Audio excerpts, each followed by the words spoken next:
Sa sandaling iyon, naglakad si Rosvisa papunta sa damuhan at agad na naging interesado sa pag-aaral ng mahika ni Muan. Para maipakita ang naging progreso niya, masayang-masaya si Muan na ipakita kay Rosvisa ang simpleng mahikang kidlat na kanyang natutunan. Dalawang bughaw na bowl ang kidlat ang maayos na lumitaw sa kanyang mga kamay at mabilis ding naglaho. Tumingin siya kay Rosvisa na may puno ng pag-asa ang mukha at nagtanong. Ma'am, ang galing ko talaga, di ba?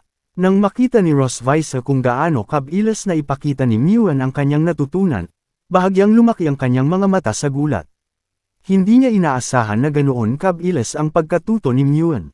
Kahit na ang anyong bola ang pinakaunahing anyo ng pagbabago ng enerhiya, ang bilis ng pagkatuto ni Muan ay halos kapantay na ni Noah. Sa kanyang palagay, kung base sa karaniwang bilis ng pag-aaral, kahit isang ordinaryong dragon ay maaaring hindi agad makabisado ang pagbabago ng anyo ng mahika sa ganoong kabilis na panahon. Kung magpapatuloy si Muan sa pagsisikap, posibleng makahabol pa ang kanyang bilis ng pagkatuto kay Noah. Yumuko si Rosvisa at iniunat ang kanyang kamay upang marahang haplasan ang ulo ni Muan. Ngumiti siya at pinuri ito. Talagang kahanga-hanga ka, Muan. Paano naman ang mahikang apoy? Hindi mo ba ipapakita? Inaasahan niyang makita kung ano ang itsura ng mahikang apoy na kayang ipakita ni Muan. Ngunit nagpakita si Muan ng bahagyang alang-inang ekspresyon. Kinuskos niya ang kanyang mga kamay, nag-atubili sandali, at saka sumagot kay Rosvisa. Hindi pa ako tinuturuan ni Dad. Sabi ni Dad, ang mahikang apoy ay pwede lang gamitin sa pag-ihaw ng manok. Hindi raw ito gaanong kapaki-pakinabang. Walang muwang na inulit ni Muan ang mga salitang sinabi noon ni Leon sa kanya. Sa isip niya, naisip niya ang eksena ng pag-ihaw ng isang mabangong manok gamit ang mahikang apoy. Para sa kanya, siguradong napakasarap ng manok na iyon. Nang marinig ni Leon ang napakasimpleng paliwanag ni Muan, bigla siyang nataranta at agad itong pinigilan. Muan, bahagyang nagalit si Rosvisa sa naging pagtingin ni Leon sa mahikang apoy. Lumingon siya at mariing tiningnan si Leon. May maipapaliwanag ka ba? Kinabahan si Leon nang mapansin niyang nagbago ang emosyon ni Rosvisa. Pilit siyang ngumiti ng alanganin at nagpaliwanag. Nag-aalala lang ako na baka masyadong mapagod si Muan kung dalawang uri ng mahika ang aaralan niya ng sabay. Kaya balak kung unti-unti lang. Kahit kulog man o apoy, pareho namang makapangyarihan ang mga iyon, kaya hindi mahalaga kung alin ang unang ituro. Lumapit si Leon ng isang hakbang at itinaas ang kanyang kamay, bahagyang kamakaway na parang nagpapasuyo. Umaasa siyang tatanggapin ni Rosvisa ang kanyang paliwanag at kumalma ito. Ngunit nagpakita si Muan ng naguguluhang ekspresyon. Bahagya siyang kumurap at sinabi kay Leon. Hindi, Dad, hindi naman yan ang sinabi mo sa akin kahapon. Malinaw na ang sinabi niya kanina ay isang kasinungalingang ginawa lamang para linlangan si Rosvisa. Nang marinig ni Leon ang walang muwang na pagsasabi ng totoo ni Muan, lalo siyang nataranta. Mabilis niyang sinubukang pigilan si Muan bago pa nito masabi ang iba pang detalye. Hindi, yan ang sinabi ni Dad. Mukhang napagtanto ni Rosvisa na maaaring niloloko siya ni Leon. Agad niyang iniunat ang kamay at tinakpan ang bibig ni Leon upang hindi na nito mapigilan si Muan. Tumahimik ka, Muan, ano ba ang sinabi ni Dad kahapon?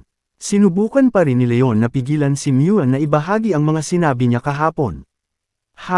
Ako, pero, mahigpit na nakatikip ang bibig niya ng kamay ni Rosvisa kaya wala na siyang may bulalas.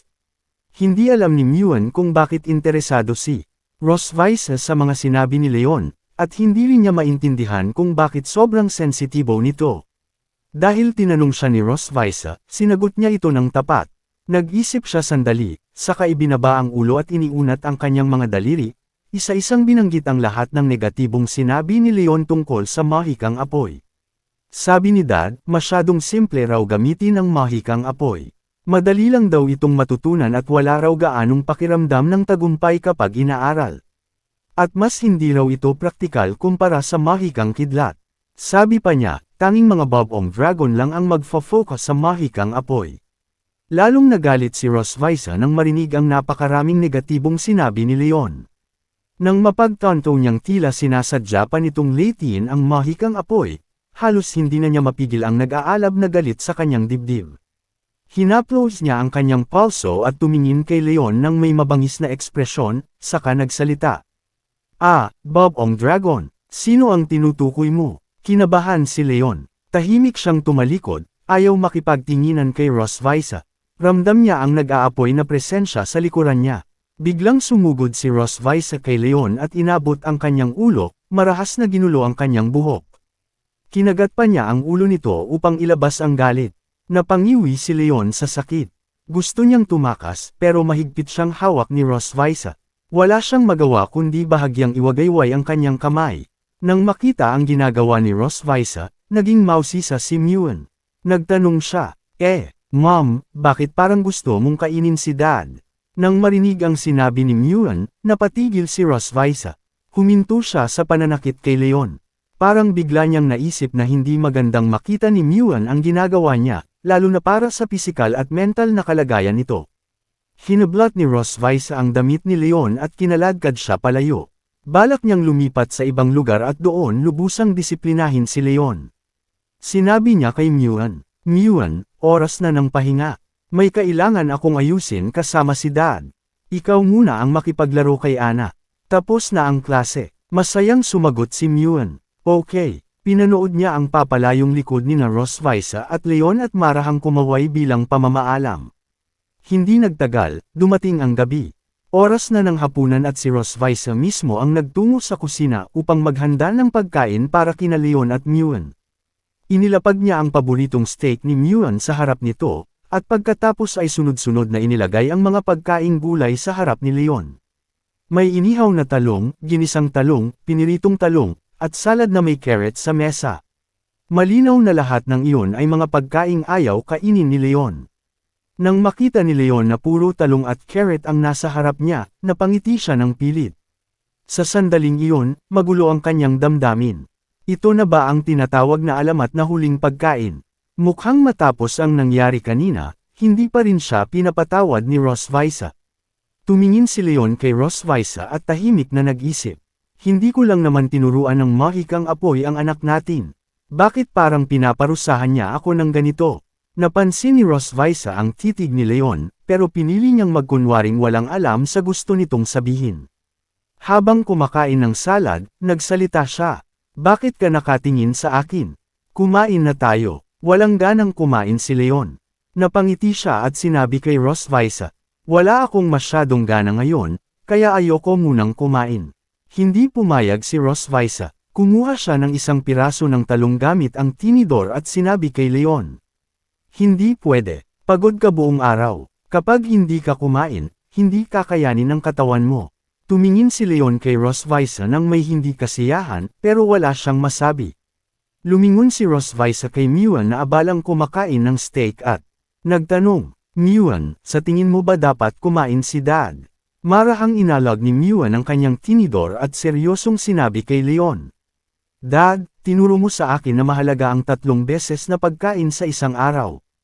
Ang pagkain sa tamang oras ay nakakatulong para manatiling malusog. Nag-isip sandali si Rosvisa at saka naisip kung bakit ayaw kumain ni Leon. Inilapit niya ang isang piraso ng talong sa bibig nito at nagsalita. Alam ko na. Pagod ka ba at ayaw mo nang gumamit ng kubyertos? Kung ganoon, ako na lang ang magpapakain sa iyo. Kinabahan si Leon nang makita niyang papalapit si Rosvisa dala ang mga gulay na ayaw niyang kainin. Marahan siyang umiling at tumanggi. Hindi, ngunit tuluyang binaliwala ni Rosvisa ang kanyang pagtanggi. Huwag ka nang mahiya. Sige na, mahal, buksan mo ang bibig mo. Bago pa makapalag si Leon, mabilis na isinubo ni Rosvisa ang isang piraso ng talong sa kanyang bibig. Sinubukan ni Leon na umiwas sa biglaang pag-atake, pero huli na ang lahat. Wala siyang nagawa kundi lunukan ang talong. Ayon sa sinabi ng guro ni Leon, basta kumain siya ng talong ay agad siyang mawawala ng malay. At sa sandaling iyon, malinaw na agad ang naging reaksyon niya. Namutla ang kanyang mukha at nakaramdam siya ng matinding hindi komportable. Inabot niya ang kanyang lalamunan, pilit na gustong iluwa ang talong. Ngunit huli na, dahil mukhang nakarating na iyon sa kanyang tiyan. Hindi nagtagal, bumagsak si Leon sa ibabaw ng mesa at tuluyang nawala ng malay. Nakahandusay siyang hindi gumagalaw, na para bang mahimbing lang ang tulog. Nang makita ni Muan na biglang nawala ng malay si Leon sa hapagkainan, bahagya siyang nag-alala. Nalilitong nagtanong siya kay Rosvisa, "Mom, bakit nahimite si Dad?" Kalmadong sumagot si Rosvisa, baka masyado lang pagod si Dad. Hayaan mo na muna siyang magpahinga." Sa totoo lang, sinadya niyang ihanda ang mga pagkaing ayaw kainin ni Leon upang mapahimatay ito. Alam niya ang kahinaan ni Leon mula mismo sa guro nito, kaya ginamit niya iyon bilang ganti sa mas asama nitong sinabi tungkol sa mahikang apoy. Tinulungan ni Rosvisa si Leon na tumayo mula sa upuan at inilabas siya ng dining room. Lumingon siya kay Muan at sinabi, "Ihahatid muna ni Mom si Dad para makapagpahinga. Tapusin mo ang pagkain mo ng mabuti." Tinawag ni Muan si Ana at hiniling na tulungan siyang hiwain ang steak. Nang marinig ang sinabi ni Rosvisa, masayang itinaas ni Muan ang kanyang kamay at kumaway, saka sumagot, "Sige, tatapusin ko ang pagkain ko ng maayos. Alagaan mo si Dad, Mom." Magalang na yumuko si Ana kina Rosvisa at Leon at pinanood silang umalis. Walang muwang na inakala ni Muan na simpleng tinutulungan lang ni Rosvisa si Leon papunta sa kanyang silid para magpahinga. Hindi niya alam na ang mga susunod na mangyayari ay tanging sina Leon at Rosvisa lamang ang makakaalam. Pagkalabas ng dining room, dinala ni Rosvisa si Leon sa kanyang sariling silid. Marahil ay nag-aalala siyang baka lamigin ito, kaya marahang tinakpan ni Rosvisa ng kumot ang katawan ni Leon bago siya umalis para gawin ang iba pang gawain. Sa sandaling iyon, mahimbing pa ring natutulog si Leon sa kama ni Rosvisa, tila matagal-tagal na rin ang kanyang tulog. Umuugong ang mahinahon niyang paghinga sa tahimik na silid. Maya-maya, biglang nagising si Leon. Dahan-dahan niyang iminulat ang kanyang mga mata at sinuri ang paligid. Nang mapansin ni Rosvisa na gising na siya, nagtanong ito, "Gising ka na ba?" Dahan-dahang umupo si Leon mula sa kama. Inabot niya ang kanyang noo at marahang kinuskos ito, ramdam pa rin ang bahagyang hilo. Nang unti-unti nang lumino ang kanyang isip, napansin niyang nasa silid siya ni Rosvisa. Gayunman, hindi na siya masyadong nagulat. Tutal, ilang beses na ring nangyari ang ganitong sitwasyon noon. Hindi siya natuwa sa ginawang pagganti ni Rosvisa gamit ang mga pagkaing ayaw niyang kainin. "Talagang ginamitan mo pa ako ng talong. Napakawalandiya mo." Hindi naman inisip ni Rosvisa na may mali sa kanyang ginawa. Itinaas ni Leon ang kanyang ulo at napansin niyang papalapit si Rosvisa sa kanya. Mukhang nagpalit na ng kasuotan si Rosvisa. Dahan-dahan siyang lumakad papunta sa kama. Malinaw at matinis ang tunog ng kanyang bota sa sahig, para bang sinasadyang ipaalala kay Leon ang kanyang presensya. "Gusto ko lang tulungan kang gamutin ang sakit mo." Nakadamit si Rosvisa bilang isang espesyal na nurse habang papalapit kay Leon. Habang mahimbing pa ang tulog ni Leon kanina, palihim na nagpalit si Rosvisa ng suot. Mayroon siyang nurse cap, isang hapit na unipormeng pang nurse, at mapang-akit na puting stockings na may garter. Bahagyang bumabakat ang hubog ng kanyang dibdib sa ilalim ng uniporme, at marahang gumagalaw kasabay ng bawat hakbang niya. May hawak siyang tila hiringgiyang props at isang board na parang para sa pagtatala ng impormasyon, na para bang isa talaga siyang personal na nurse ni Leon. Nang makita ni Leon ang kaakit-akit na anyo ni Rosvisa, bigla siyang natigilan. Walang babala, tumulo ang dugo mula sa kanyang ilong. Hindi kinaya ng kanyang isipan ang matinding biswal na eksena sa isang iglap. Mabilis niyang ibinaling ang kanyang ulo at tumingin sa gilid. Ayaw na niyang ipagpatuloy ang pagtingin kay Rosvisa sa kasuotan nitong iyon. Kahit hindi pa nito sinasabi kung ano ang susunod na gagawin, may pakiramdam na siya kung ano ang pakay nito. Litong-lito siya sa mga sinabi ni Rosvisa. Inabot niya ang kanyang ilong at kinurot ito upang pigilan ang patuloy na pagdurugo habang nagsalita. "Gamutin ang sakit ko. Anong sakit ba ang meron ako?" Naalala niya sa isip ang mga nangyari sa pagitan nila sa silid na iyon noong huling pagkakataon. Tahimik niyang naisip. Pagkatapos ng roleplay sa klase, gusto na naman ba ng babaeng dragon na ito ng nurse play? Napansin ni Rosvisa ang pagdurugo ng ilong ni Leon. Ngumiti siya at mahinahong nagsalita. "Mukhang nagdurugo ang ilong mo. Gusto mo bang tulungan kitang panasan?" Nang marinig iyon, agad na naunawaan ni Leon na may iba pa itong balak.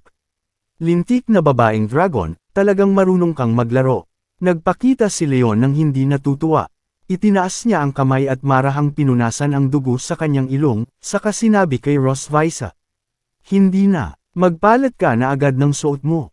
Ayaw niyang manatiling nakatayo si Rosvisa sa harap niya na suot ang kasuotang iyon.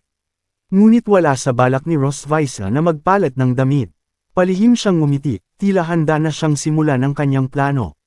Biglang inabot ni Rosvisa ang balikat ni Leon at ipinatong ang kanyang kamay doon.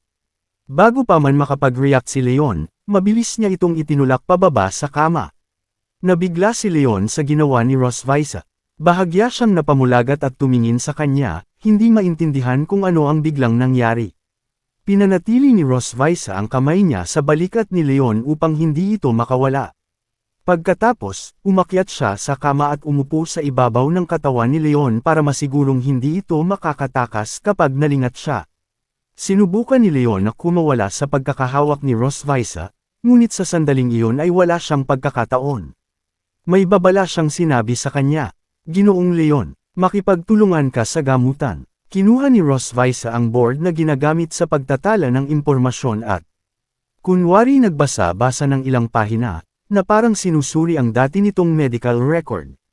Pagkatapos ay tumingin siya kay Leon at seryosong nagtanong, "Ginoong Leon, ayon sa talaan, madalas kang makaranas ng paninikip ng dibdib, tama ba?"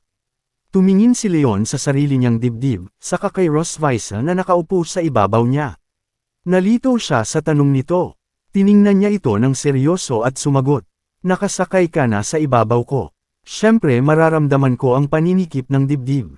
Para sa kanya, parang tinatanong lang siya ni Rosvisa ng isang bagay na alam na nito ang sagot. Nang marinig ang sagot ni Leon, halatang hindi nasiyahan si Rosvisa sa kanyang asal. Bahagya niyang tinapik ang ulo ni Leon gamit ang board at mariing sinabi, "Makipagtulungan ka sa gamutan, Ginoong Leon." Mahigpit na ipinikit ni Leon ang kanyang mga mata at naramdaman ang kirot sa ulo. Hindi niya napigil ang mapadaing. Inabot ni Leon ang lugar na tinamaan at marahang hinaplos ito. Walang gana niyang sinagot si Rosvisa. Oo, may paninikip nga ng dibdib." Wala siyang magawa kundi makisabay muna sa roleplay ni Rosvisa. Sa loob-loob niya, tahimik niyang naisip, "Sige, makikipaglaro muna ako sa trip mo. Siguradong pagbabayaran mo ito mamaya."